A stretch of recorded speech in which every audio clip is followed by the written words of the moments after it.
Good afternoon. Welcome back to our final episode of today's virtual open house for our new clinic that's opening on at 3326 East Main Street, opening on March 1st to accept and see new patients. My name is Jason Rusnak. I'm from Cutting Edge Physical Therapy. We are having this virtual open house all day. This is our final interview with Valerie Shaffer, who's going to be coming up in just a minute.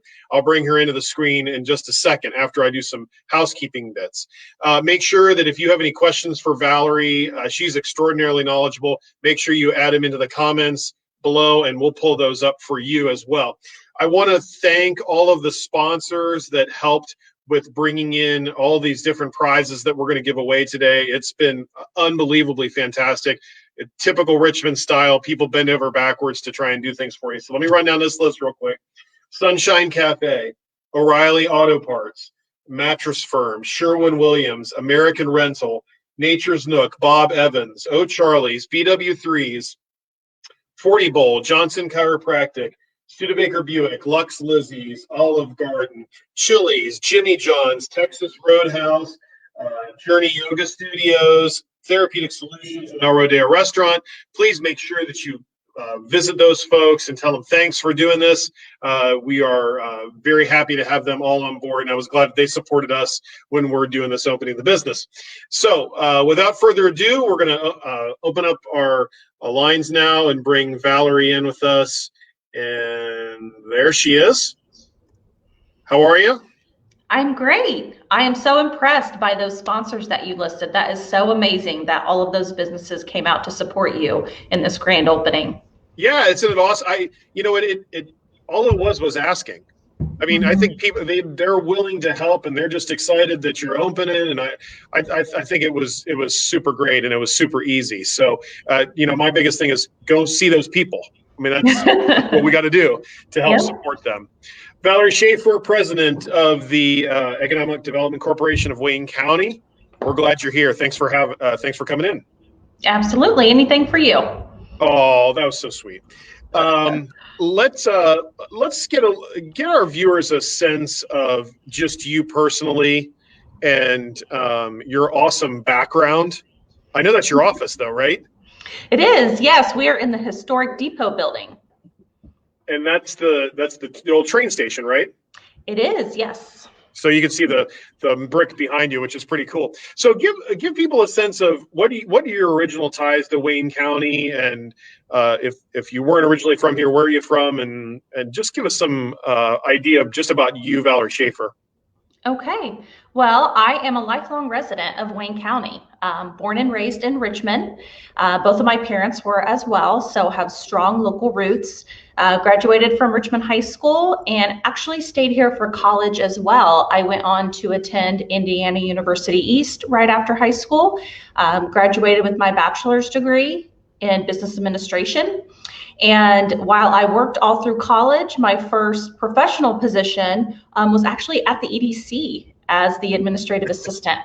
I knew nothing about economic development or what I was getting myself into, but it has been such a fantastic journey. I have learned so much and have taken every opportunity to educate myself within the field. Still continue to participate in courses and webinars and soaking up information from my peers, because economic development is ever evolving. And so you have to stay on top of trends in order to be able to understand how you can serve your community. I am married to my husband, Brian. He is also a lifelong resident. We met in high school. So we've been on a journey together for the last 21 years, married for almost 14. But he and I live in the Richmond area and have a dog. We've not embarked on starting a family, but we're very content and stay very busy. Wow, you guys are both lifelong residents of Wayne County. That's the first time I've talked to anybody all day that's been a lifelong resident of Wayne County. So you've seen a lot of change in the last, say, 20 years of your, 15, 20 years of your professional career, right? Oh, absolutely. And, I love the fact that so many lifelong residents are tied to that old nostalgia and often long for things to be the way they used to be, but not me. I'm always looking forward, always wanting our community to improve, to evolve, to change, and to really, bring new opportunities to our current and future residents. So for people who don't know, what is the EDC? What's the role? How is it funded? Give people just a sense of some of those pretty simple things. Sure. So the Economic Development Corporation, we often refer to as the EDC because our full name is a mouthful. The EDC, we were established back in 1993. We are a not-for-profit organization. We are funded 100% by the economic development income tax. So for working Wayne County residents, you pay 1/4% income tax. That goes back to the jurisdiction in which you live. And so we work with 6 different jurisdictions throughout Wayne County that provide 1/2 of that income tax revenue back to Wayne County government, and we call it the Consolidated Edit Funds. It's pooled resources that fund our operating budget, but also fund special projects within the community. And we use those dollars also to incentivize businesses to relocate to the area. We use those dollars to train our workforce and to look at new ways in which we can invest in infrastructure improvements that can support developments that we're working on. Awesome. What's the, when someone says, well, I pay this wee little tax to go back into this group, what kind of budget does the EDC work with every year? It has ebbed and flowed over the years with different leaders at the helm, but right now we're right around $650,000. That does fund 4 full-time staff members, but we are also the managers of 2 industrial parks within the county, one right outside of Cambridge City and one in the city of Richmond. And we have a lot of responsibilities with marketing those parks and also obtaining information related to the parks and hiring outside service providers. So a lot of our budget is dedicated to industrial park development, but also to fund other initiatives like marketing for Wayne County. We are really the marketing arm for Wayne County, both to businesses, and now we've kind of evolved into also recruiting residents as well, who are future members of our workforce. So what is your specific role? Like, I always joke with people when you hear someone who's the executive director or the president of something, I always say, those are the people who shake hands and kiss babies. And so, tell people what we as the public see you on the radio or hear you on the radio, on TV, and you're always talking about businesses. But really, what's Valerie Shaffer's role in all this? Oh, I have my hand in just about everything. So obviously managing my team, making sure that they have strategic direction every day and are supporting the overall mission of the EDC. But when you see me out and about and hear me on the radio or whatnot, really I'm the front person for the organization. So I'm really out building those relationships to help with large collaborative efforts that, take the manpower and human resources of typically several different organizations, from the EDC to the Chamber to the Tourism Bureau, Wayne County government, city and town governments, the Wayne County Foundation, Small Business Development Center. I mean, you name it. There are a lot of organizations that are working on various aspects of economic development. So I try to be one of those entities that helps spearhead all of that and make sure that we're supporting one another in positive ways and thinking of new and creative ideas that we can be working towards. But I'm also in the weeds on a lot of projects. So I tend to, like I said earlier, we're the marketing entity for Wayne County. So I'm out working with site selection consultants, building relationships. So if they bring a project to Wayne County, I'm somewhat the project manager of that to make sure that every aspect of the needs of that business is met through the work that we do. So let's talk about that then. How long have you been in this role? I think I'm going into my 8th year as president, Okay. But going into my 15th year with the EDC. Okay. So let's take a step back for a second, because a lot of people don't recognize or relate what businesses in the last, say, 5 years have relocated here, that where these funds and your team has produced some really awesome results. So Last year, we had 2 new companies commit to relocating to Wayne County. And let me back up for just a second, because I think it's really hard for people to understand what types of businesses that we work with. So for example, I wouldn't reach out to you, Jason, and give you incentives to open your second location. As a service provider in Wayne County, your market is here, your customers are here. So you're not really what we would consider a competitive industry sector that we're intentionally trying to recruit. It doesn't mean that we wouldn't try to connect you with, city offices if you needed help, or the Small Business Development Center, but it's not our primary goal to recruit more service providers. We're looking at companies who could theoretically, open anywhere across the United States. They typically focus within a region of the U.S. that they know are in close proximity to their customers and or suppliers. And so then we're competing with several other communities to attract these types of companies. And a big portion of them are manufacturing, but there's also, logistics and distribution. There's customer service centers and other back office type operations, just to name a few. But last year, Phillips Tube Group, who is headquartered in Middleton, Ohio, they have opened their first Indiana manufacturing plant this past year. And I believe they invested, off the top of my head, around $9 million and are creating 30 new jobs. The second company is Element 13. This is a startup. They will be producing aluminum billets that are used in the production of other products like bleachers, for example, or carports. They are in the process of acquiring about 15 acres in our Midwest Industrial Park, and they will be investing a little over $15 million and also creating 30 new jobs. Prior to that, we've been heavily involved in the recruitment of Omen Castings over on Rich Road. This is an Israeli company that opened their first U.S. location in 2016.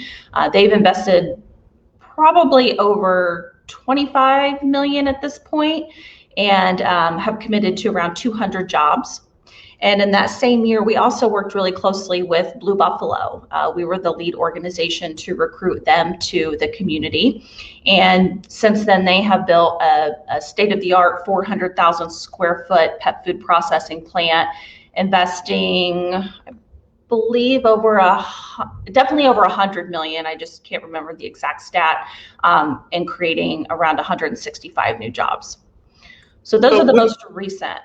Yeah, I mean, and obviously some of those are just awesome, but and it's funny because I drive by Blue Buffalo every day because I live over on that side of town, so I see them every day, and when a company says I'm going to relocate, why did someone choose to put $100 million into Wayne County? Like, how does somebody go about that choice to make that decision?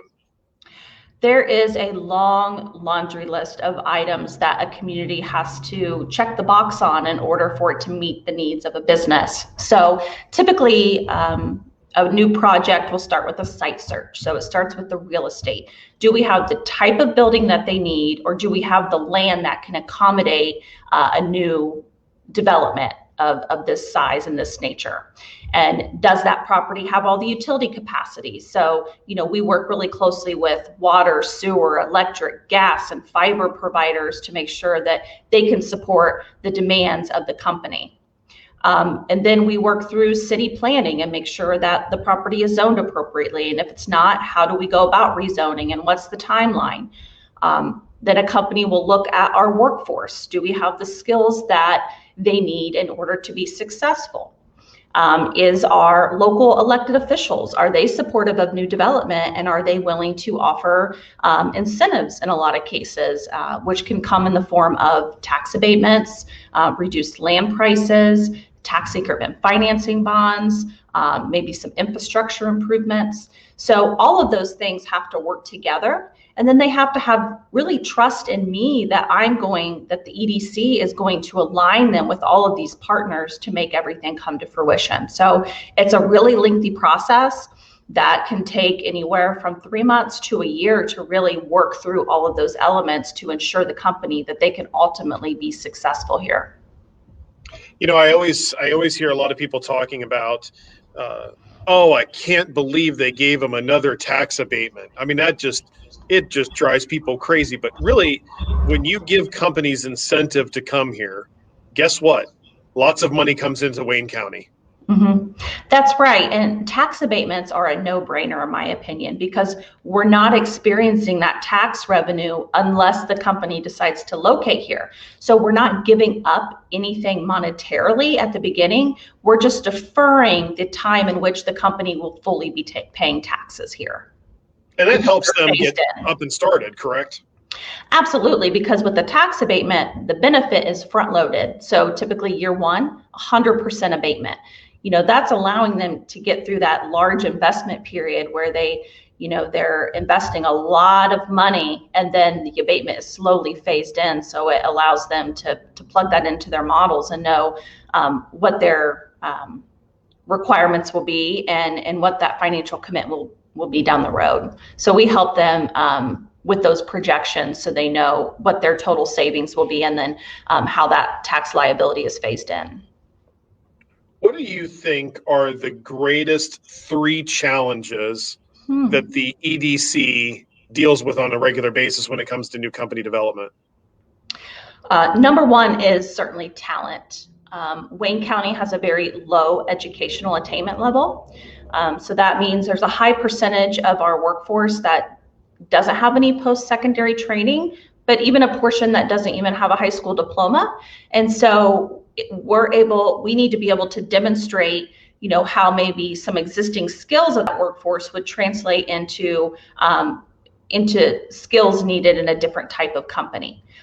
We also work really closely with training providers like Ivy Tech to say, okay, we might not have the skills now, but we have this excellent resource in our community and we have training funds available. Let us skill up the workforce to meet your needs. And that allows a company to really handpick their workforce and provide them with the training that they need to be successful. So definitely educational attainment and skill development is a challenge. And it's not just a challenge in Wayne County. Across East Central Indiana, we have a similar demographic. So it's a challenge elsewhere as well.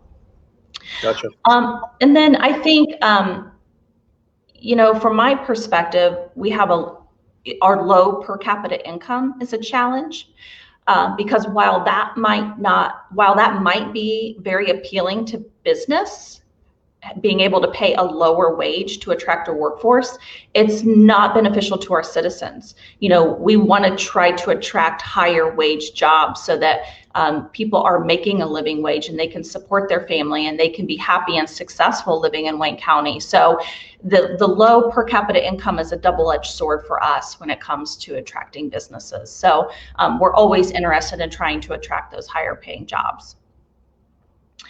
And then, the third challenge kind of goes along the same lines as workforce and our ability to recruit people to relocate to Wayne County.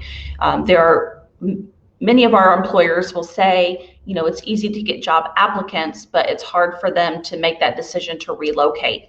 So that's why we have evolved the mission of the EDC through our last strategic planning process to focus a lot on quality of place and talent recruitment and retention, because we know that we have to have an appealing place for people to want to relocate to. And so there are various elements that play into that, such as housing, childcare availability, the quality of schools, broadband access. That's a challenge out in the country in various parts of Wayne County. So we're trying to look at all of those different elements that would cause someone to maybe decide not to move here.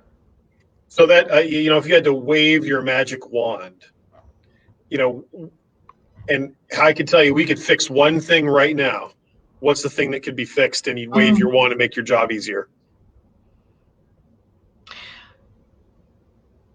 Probably the skill attainment of the workforce. We have an opportunity right now through the state of Indiana. Governor Holcomb has funded the Next Level Jobs program, and it allows individuals that don't have any post-secondary education to receive certifications in our high-demand, high-wage industry sectors at no cost to them. They apply online, and we're so fortunate to have Ivy Tech here to execute that training that could give people a chance at a new future, a new career, and look at investing in themselves, but not financially, just with their time. So when a company leaves this area, those people have the opportunity to jump into that. Is that correct? Like if somebody's a displaced worker. Mm-hmm. I was thinking specifically like Matthews Casket Company, who left and relocated all their stuff to Aurora. Is those people eligible for those kind of things? Absolutely. Yes. Okay. So I was talking to Phil Quinn this morning. I'm sure you didn't have a chance to take a look at that yet, but it was quite interesting. But one of the things that he suggested that we need to think about is we need to kind of find out what our thing is. Like, what's our thing in Wayne County? Years ago, you could have said, well, it's jazz and pianos, and maybe you could have said, well, it was casket making and bus making, and now we feel like we're the dog food capital of America, which is not a bad thing. Just it is what it is. But what do you think 10 years from now? What's Wayne County's thing? I have sat in so many brainstorming sessions talking about that very thing, and I still don't have the answer. I think on one hand, it is challenging not to identify with any one thing for the branding of the community. But on the other hand, we're so diverse in nature. We're not really dependent on any one industry sector or one large company or any one large university that's the core of our economy. I think we're blessed to have this diversity where we're not going to be devastated by just one company closing, for example.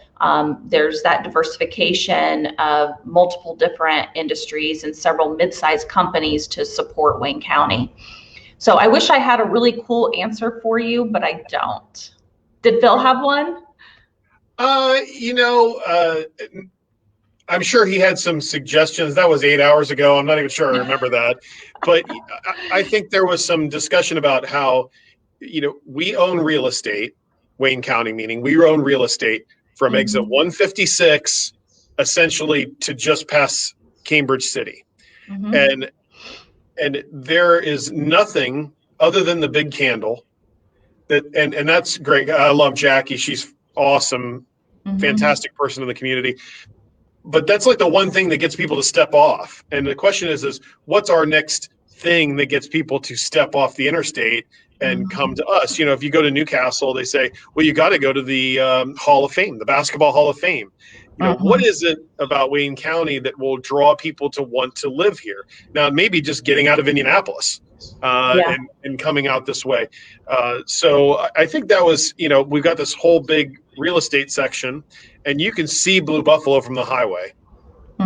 Unbelievable facility that was built there. You drive by Cambridge City, and you can see the big factories and equipment that are there. So, I don't think he had one specific thing, but, that big real estate area is something, hey, what do people want to come here for? So that's what it is. That leads me into my next question, and maybe we've kind of already answered this, but, in your mind, being a lifelong resident of Wayne County, what's the best thing about the city of Richmond and Wayne County? What has kept me here all these years is certainly the people. There are so many people that have such a strong heart for this community that would do anything for it. I think your list of sponsors is a good demonstration of that. But the sense of community that we have here and how everyone supports one another and uplifts one another, I think is something that makes us very unique and allows us to stand out from a lot of communities. You can come to Wayne County and you can get involved immediately and you can make an impact and you can meet new people. And, I've heard that from a lot of transplants that are impressed with their neighbors, they're impressed with the community, and the sense of belonging is just really strong. Awesome. I told you we'd keep you to about 30 minutes. We're running at about 25 minutes right now. But, is there anything for our viewing demographic, which is pretty wide, by the way? But what do they need to know? What's something that you say, hey, we got some exciting stuff on the horizon? And I know when you're in you are limited by maybe what you can say, but what's on the horizon for the EDC in the next 3 to 5 years? Well, we are working in new areas of housing development. That's certainly new for us. We have a low stock of housing inventory, and we need to attract more builders and developers to the community and let them know that there are opportunities here. There's robust communities that are receiving the benefit of home builders and developers that have several new subdivisions being built or apartment units. So I think it's our turn to have a piece of that investment and have new housing opportunities, both for our current residents and for those that we hope will invest in Wayne County and choose to relocate here. I mentioned earlier, we're looking at broadband. We have a broadband task force focused on finding where those areas are that are underserved or lacking service at all, so that we can help provide them much needed support, so that people can continue to learn from home, work from home. The future is definitely in remote working and learning. And then, talent development. I spoke about that a lot earlier. Trying to provide new opportunities for our residents to continue to invest in lifelong education so that they can elevate their careers and overall their income levels. So there's a lot of work ahead for the EDC, but I think there's a great opportunity for the community, great opportunity for collaboration. But what I would like for the viewers to know is that everyone can be a part of economic development. We all have a responsibility to be promoting our community and speaking positively about it. You might not be happy every day, but if you run into someone that asks you, where do you eat or what do you do here, you could be a big part of influencing that person about their experience that they have here. So having more ambassadors of the community will certainly help us in our efforts, because you don't know if you're running into a company executive that's looking at a multi-million-dollar investment, or a family that's considering a relocation and they want to hear from real people that live here. So just know that you can be an ambassador and kind of help us in a low-key way, but having that positivity in our community, I think, will help resonate with others if they see many people demonstrating that. Yeah, I think ambassador is a great word. I just wrote down the word cheerleader. Get the pom poms out and cheer when people ask about what you do here, or make sure you have that list in your head ready to go, and why this is such a good place to live. I'm a transplant. I did not grow up here. It's been a fantastic place to raise my kids. It's been great to me, and I'm not from here, but I grew up in a town that was very similar. So I think our best days are ahead versus what some might say, because I'm looking forward to what happens in the next 5 to 10 years here. Mm-hmm. Great. So, hey, thanks so much. I really appreciate your time. I know you're very, very busy, and carving out a little bit of time for me today was, I really appreciate you coming on, and hopefully we'll see you soon. All right. Thank you so much for having me. Thanks, Valerie. Appreciate you. Bye-bye. Bye now. All right. So we've wrapped up our whole day today. I will be getting all of the prizes put together, and we'll get all those drawings done, and we will, I think probably what I'll do is I'll just do a quick Facebook Live to let you know who won, and then we'll post the winners. We'll just put your first name and your last initial, and then you can swing by our office to pick them up. The swing by will probably be at the west side, so just keep that in mind as we're going forward, unless I say, hey, your prizes are now at the east side, and that will be probably in about a week. I want to thank all of our guests today, all of our sponsors who sponsored all of our prizes. I'm grateful for all of you. We look forward to seeing you at our new place. And don't forget, all you got to do is call us, 939-4871, or you can go to cuttingedgept.com and request an appointment. You do not need to see a physician to see us. So if you're having a problem, come in and see us, and we'd be glad to take care of you. Thanks for a great virtual open house. We'll see you soon.